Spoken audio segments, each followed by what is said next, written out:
The Great Hall of Concordia Prime stretched out like a small planet. Thousands of seats rose in perfect circles, each one filled with strange creatures from across the galaxy. Some had 4 arms, others had wings instead of legs. A few glowed with their own light, while others looked like walking rocks. The air buzzed with the sounds of 847 different languages being translated into each other by the station's computers. But in the middle of all this noise and activity, one seat sat empty.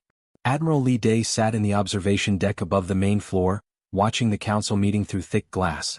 He was not supposed to be here. The Human Federation had not sent anyone to this meeting, just like the last 2 meetings before it. But Lee Day had come anyway, wearing civilian clothes and using a fake name to get past security. He wanted to see what the other species said about humans when they thought no humans were listening. Ambassador Veltar of the Altarian Collective stood up from his seat near the center of the hall. Veltar looked like a giant lizard that had learned to walk on 2 legs. His scales were bright green today, which meant he was feeling confident. 4 arms gestured toward the empty human chair. "My fellow council members," Veltar said in his hissing voice. "Once again the humans have failed to send a representative to our gathering. This is the 3rd meeting in a row where their chair sits empty." Many heads turned to look at the vacant seat. Some species nodded in agreement. Others whispered among themselves. "Perhaps this is for the best," Veltar continued. "The humans have always been too aggressive for civilized discussion. They solve every problem with violence. They fight first and ask questions later. Maybe it is better that they stay away from our peaceful talks." Admiral Lee Day felt his hands form fists. He wanted to jump down from the observation deck and tell Veltar exactly what he thought. But he stayed quiet and kept watching. A tall, thin creature made of what looked like living crystal stood up next. This was Zephyros, the Council's chief military advisor. When Zephyros spoke, his voice sounded like wind chimes in a gentle breeze. "I must interrupt this discussion," Zephyros said. "We have received new reports from the Outer Rim territories. The situation has gotten worse." The hall fell quiet. Even Veltar stopped talking and sat down. Zephyros waved one crystalline hand, and a huge hologram appeared in the center of the hall. It showed a map of their galaxy with thousands of tiny lights representing colonies and settlements. Some of the lights were flashing red. "In the past 3 months, 12 more colonies have been completely destroyed," Zephyros announced. "The attackers we call the Void Reapers have struck again. As always, they left no survivors and no witnesses." The hologram zoomed in on one of the red lights. It showed what used to be a mining colony on a small moon. Now there was nothing but scattered debris floating in space. "This was the colony of New Geneva," Zephyros continued. "Population, 45,000 beings from 6 different species. They sent out a distress call 4 days ago. When our rescue ships arrived, they found only wreckage." Uncomfortable murmurs rippled through the assembly. Many species had lost colonies to these mysterious Void Reapers over the past 3 years. The attacks always followed the same pattern.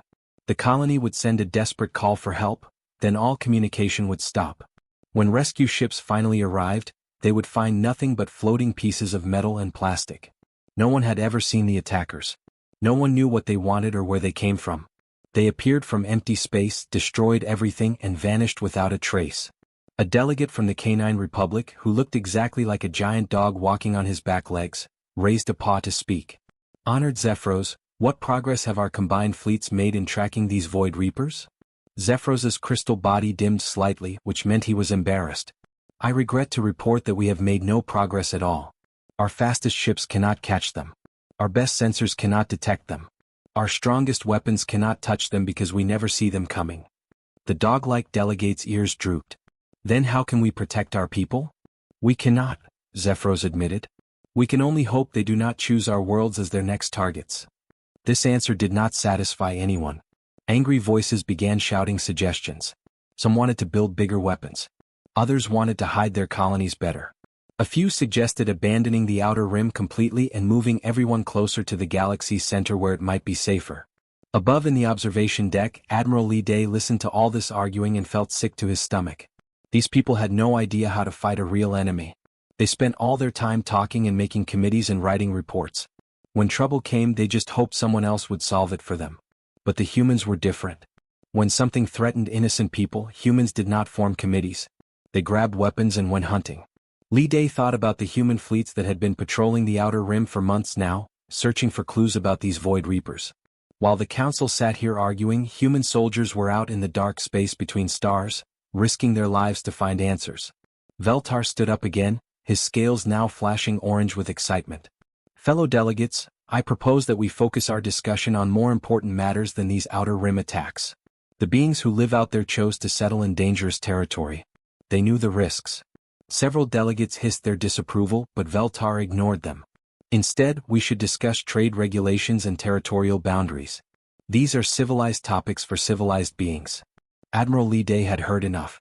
He stood up from his seat and quietly left the observation deck. As he walked through the station's corridors toward his hidden ship, he thought about the empty human chair in the council chamber. That chair was empty for a good reason. While these politicians talked, real heroes were out there fighting monsters in the dark. Soon, very soon, they would learn what humans had discovered in that darkness. 3 months before the council meeting, Admiral Jean stood on the bridge of his flagship watching empty space roll past the view screen. His fleet of 37 ships moved through the Kepler void like ghosts hunting other ghosts. This part of the galaxy was so dark and cold that most species avoided it completely. Even their star maps showed nothing but empty black between the few dying stars that barely gave off any light. But Admiral Jean knew something was hiding out here. Something that had been killing innocent people for 3 years. Commander Yu, what do our sensors show? Jean asked the young woman sitting at the tactical station. You had been with him for 5 years and never once let him down. Her fingers moved quickly across the glowing buttons and screens in front of her. Still following the energy trail from New Geneva Colony, sir, Yu reported. It's very faint, but it's leading us deeper into the void. Whatever destroyed that colony came from this direction. Jean nodded and walked over to the science station where Dr. Na was studying readings from their long-range sensors. Dr. Na was the smartest person Jean had ever met. She could look at alien technology and understand how it worked just by watching it for a few minutes. Doctor, have you found anything unusual about these energy signatures? Jean asked. Dr. Na frowned at her screen. That's the strange part, Admiral. These energy patterns are not completely unknown to us. I've seen something similar in our historical databases, but it should be impossible. Before Jean could ask what she meant, Lieutenant Park at the communications station suddenly sat up straight. Admiral, I'm picking up a transmission. It's very weak and coming from deeper in the void. Put it on speakers, Jean ordered. A scratchy, desperate voice filled the bridge. It sounded human, but there was something wrong with it. The words came too fast and the person speaking sounded terrified. This is New Geneva Colony to any ships in the area. We are under attack. Repeat, we are under attack. Unknown vessels have surrounded our station. They're not responding to our calls. Oh God, they're cutting through our shields like paper. The ships are huge and they look like they're alive. They're moving like living things, not machines. Someone please help us. Please. The transmission cut off with a burst of static. The bridge fell completely silent. Everyone knew what they had just heard. It was the last message from New Geneva Colony recorded 4 days ago. 45,000 people had died while sending that call for help. All stop, Jean commanded quietly. You run a deep scan of the area ahead of us. Commander Yu's hands flew over her controls. After a few minutes, her face went pale.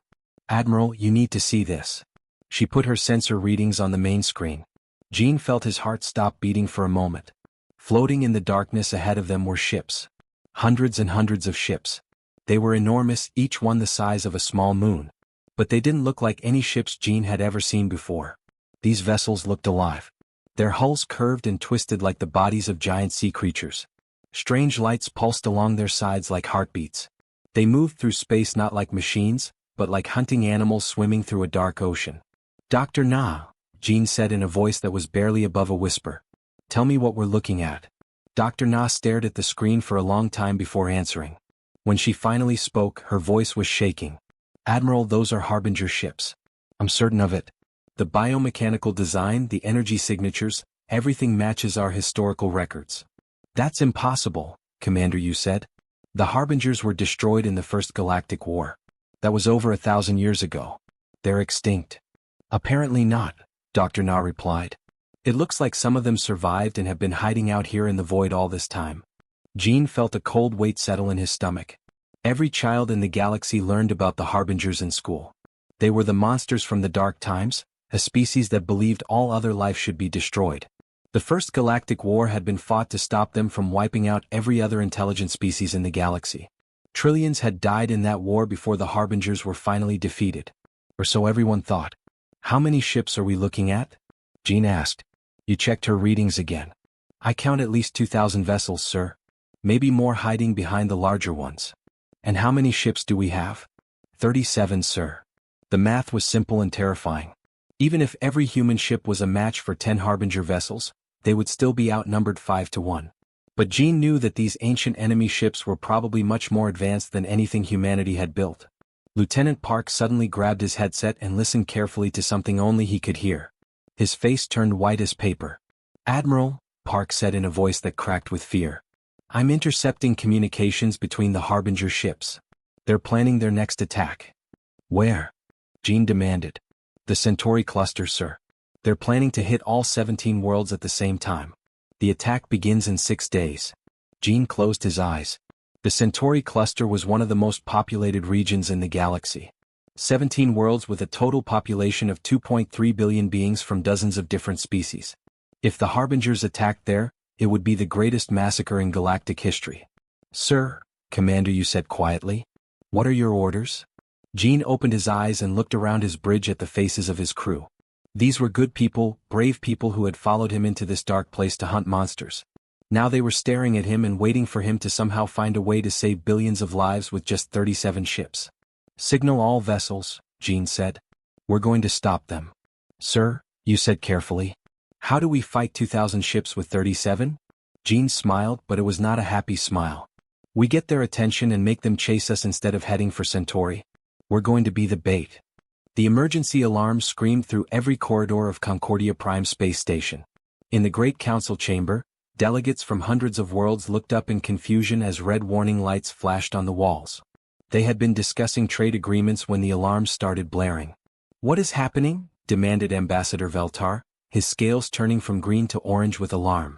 The station's security chief, a blue-skinned humanoid named Captain Ross, rushed into the chamber.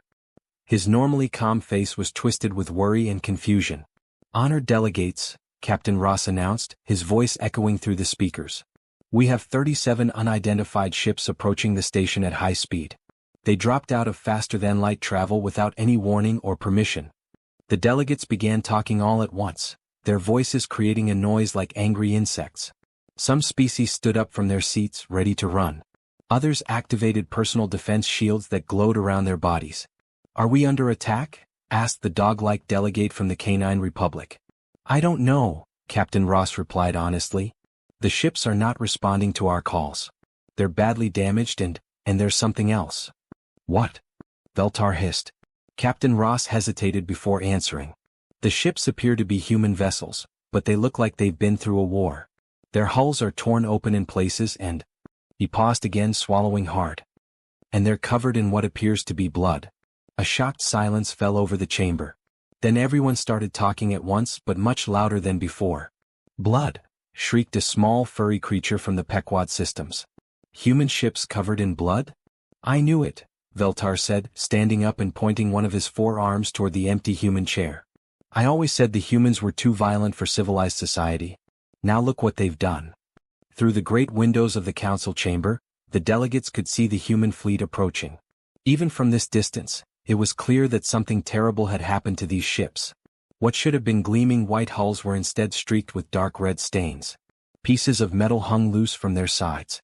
Some ships were missing entire sections, held together by emergency force fields that flickered and sparked. They look like they've been through hell, whispered Dr. Zephyros, the Crystal Being military advisor. The lead ship, which the computer identified as the Iron Will, was the worst of all. Its front section was completely gone, replaced by twisted metal and jury-rigged repair work. The ship's name was still visible on its side, but the letters were partially covered by long streaks of dried blood that ran from top to bottom like red tears. Station security to all sections, Captain Ross spoke into his communicator. Prepare for possible hostile boarding. All civilians should move to the emergency shelters immediately. But Ambassador Veltar had other ideas. He climbed onto his chair so everyone could see him and began speaking in his loudest, most commanding voice. Fellow delegates, he called out. Look at these ships. Look at the blood covering their hulls. This is proof of what I have been saying for years. The humans are not civilized beings like us. They are barbarians who solve every problem with violence and killing. Many delegates nodded their heads in agreement. The sight of the blood-stained ships was frightening and disgusting to most of the peaceful species in the council. I demand that these ships be refused permission to dock, Veltar continued. Whatever war crimes they have committed, we cannot allow them to bring their violence to our peaceful station. But we don't know what happened to them, protested the delegate from the Centauri colonies, a tall woman with silver skin. Perhaps they were attacked. Perhaps they need medical help. Veltar's scales turned bright red with anger.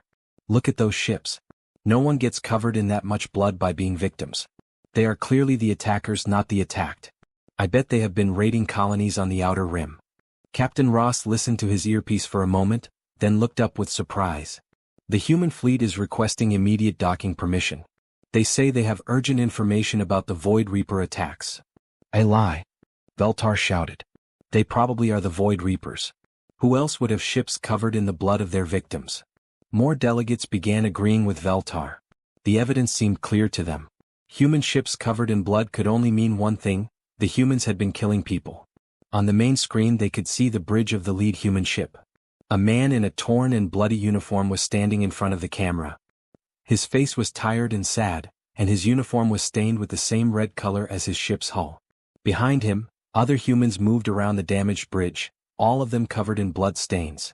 That must be their commander, said Dr. Zephyros quietly. He looks like he's been through a terrible battle. Yes, a battle where he was the attacker, Veltar replied coldly. Look at all that blood. How many innocent beings did they kill to get covered like that? The human commander on the screen was trying to speak, but the station's communication system was not letting his message through. Captain Ross was following Veltar's orders and blocking all communication from the blood-stained fleet. I demand that station security arrest them the moment they try to board, Veltar announced. They are clearly war criminals and we have the evidence right in front of us. No civilized being gets covered in that much blood unless they are murderers. But even as Veltar spoke, the human ships continued their approach. The lead vessel, the battered Iron Will, was requesting docking Bay 7. Its commander stood on his bridge, waiting patiently to be allowed aboard the station. He had a story to tell, but no one wanted to listen. Not yet. Admiral Jean walked slowly into the great council chamber with heavy steps.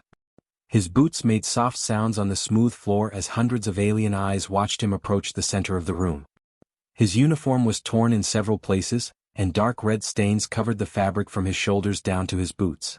Behind him, Commander Yu and Dr. Na followed, their uniforms just as blood-stained and damaged. The chamber fell completely silent as Jean reached the speaking platform. Even Ambassador Veltar stopped his angry muttering and stared at the human officer. Up close, the bloodstains looked even worse. They covered Jin's hands, his face, and every piece of his clothing. Some of the stains were still dark and wet-looking, as if the blood had been spilled only hours before. Honored delegates, Jean began, his voice quiet but clear. I know what you are thinking as you look at me and my crew.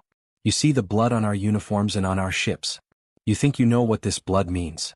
Veltar could not stay quiet any longer. He jumped up from his seat, his forearms waving in the air. We know exactly what it means, he shouted. You are murderers. You have been attacking innocent colonies and now you come here covered in the blood of your victims. Jean turned to look at Veltar with tired eyes. You are right that this blood tells a story of war, Ambassador. But you are wrong about whose blood it is.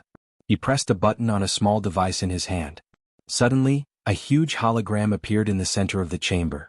It showed the dark emptiness of space filled with massive ships that looked like giant sea creatures. The ships were attacking a much smaller group of human vessels. 16 days ago, my fleet encountered the real enemy in the Kepler Void, Jean continued. The beings you call the Void Reapers. We discovered they are not some unknown species.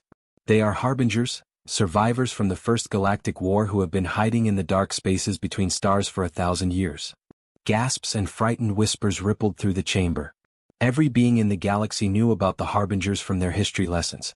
They were the monsters who had tried to destroy all other life in the galaxy. Impossible, Dr. Zephyros said, his crystal body flickering with disbelief. The harbingers were completely destroyed. That is what we all believed, Jean replied. But some of them escaped and have been planning their return. For 3 years they have been testing our defenses by attacking outer rim colonies. Soon they plan to attack the Centauri cluster and kill 2.3 billion innocent beings. The hologram changed to show the human fleet surrounded by thousands of Harbinger vessels. The enemy ships looked like living nightmares, with hulls that pulsed like heartbeats and weapons that fired streams of green poison. My 37 ships faced over 2,000 Harbinger vessels, Jean said. We were outnumbered 50-1. Any normal battle would have been over in minutes. But we discovered something the Harbingers did not expect. Dr. Na stepped forward, her blood-stained lab coat rustling as she moved. We found that Harbinger bioships have one weakness. They are vulnerable to a specific frequency that human brains produce. But this frequency can only be transmitted through direct physical contact with our ship hulls. The hologram showed something that made several delegates gasp with horror. Human figures in space suits were climbing out of their ships during the middle of the battle. They pressed their bare hands against the metal hulls while enemy weapons fired all around them. The frequency had to be transmitted skin to skin with our ships, Jean explained. But doing this drained the life force from whoever made the connection. We needed volunteers to go outside during combat and touch our ships with their bare hands, knowing it would kill them. The chamber was completely silent now. Every delegate stared at the hologram showing humans climbing onto the outside of their own ships while battles raged around them. Green energy beams from Harbinger weapons cut through space, and some of the human figures simply disappeared in flashes of light. Commander Park was the first to volunteer, Jean said quietly. He went outside and placed his hands on our ship's hull. The frequency his brain produced traveled through the metal and destroyed 3 Harbinger vessels instantly. But the effort killed him in seconds.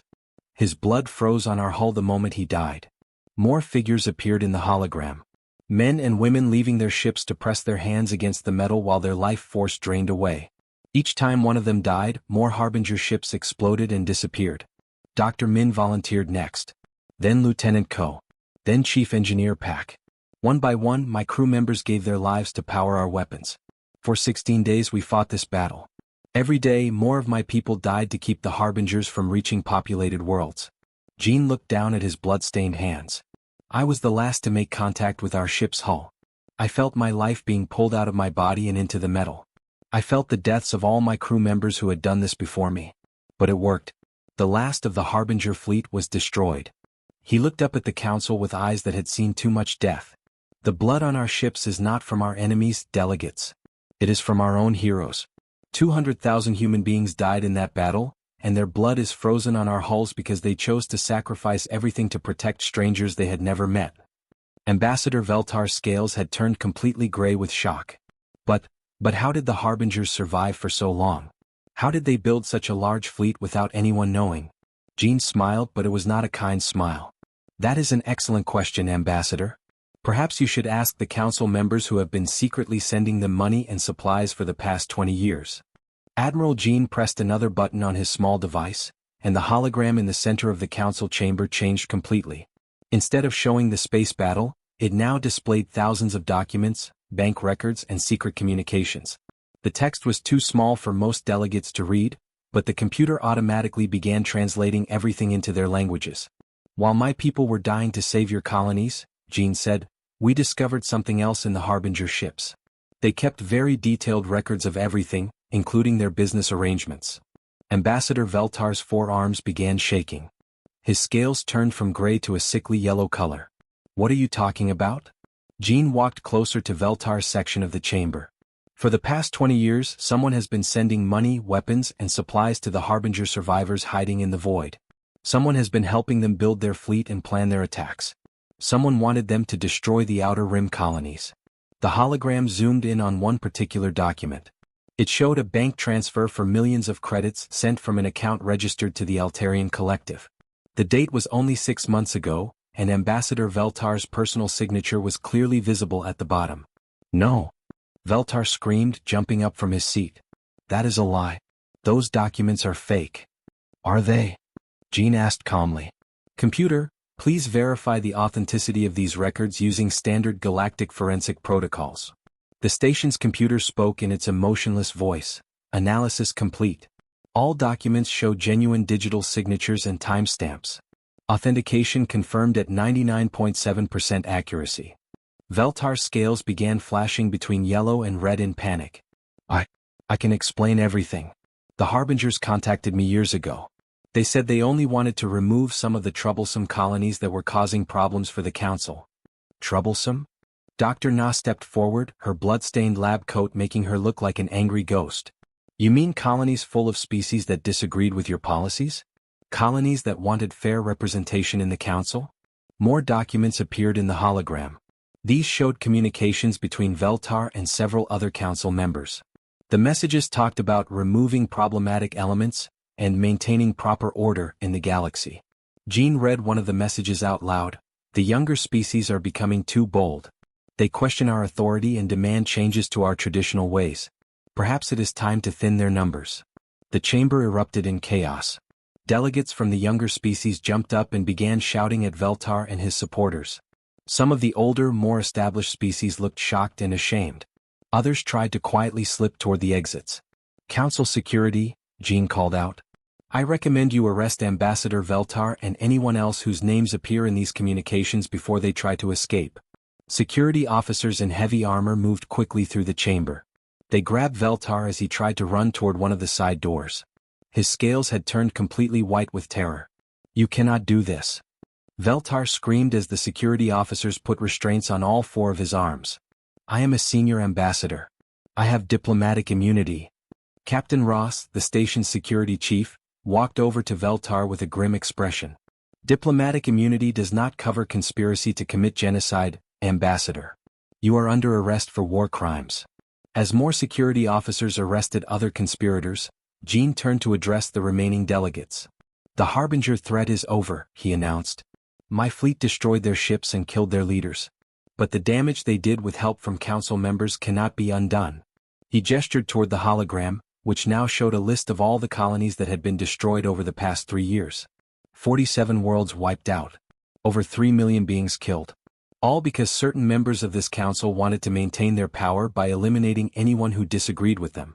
The dog-like delegate from the Canine Republic stood up with tears in his large eyes. Admiral Jean, on behalf of the surviving species, we thank you for your sacrifice. What can the council do to repay this debt? Jin's expression did not change. We did not come here seeking thanks or payment, delegate. We came to deliver justice and to make an announcement. He pressed his device one final time and the hologram disappeared. The Human Federation is officially withdrawing from the Galactic Council. We will be establishing our own alliance with the species that this council abandoned. Shocked murmurs filled the chamber. Dr. Zephyros stood up quickly, his crystal body flashing with alarm. Admiral, surely we can work together to rebuild the council. We can make changes, create new policies. No, Jean said firmly. This council had 847 member species, yet only humanity sent ships to fight the Harbingers. While my people were dying in space, you were here arguing about trade regulations. The empty human chair in your chamber was not a sign of our absence. It was a symbol of your failure. He began walking toward the exit, followed by Commander Yu and Dr. Na. Their blood-stained uniforms caught the chamber's lights as they moved. The blood on our ships is not just from our sacrifice, Jean said as he reached the doorway. It is a promise written in red. Humanity will never again allow genocide to flourish in the dark spaces between stars, whether the killers are ancient monsters or corrupt politicians. The human delegation left the chamber, leaving behind a council that would never be the same. Outside the station, the blood-stained human ships prepared to depart, carrying with them the hope of a better future.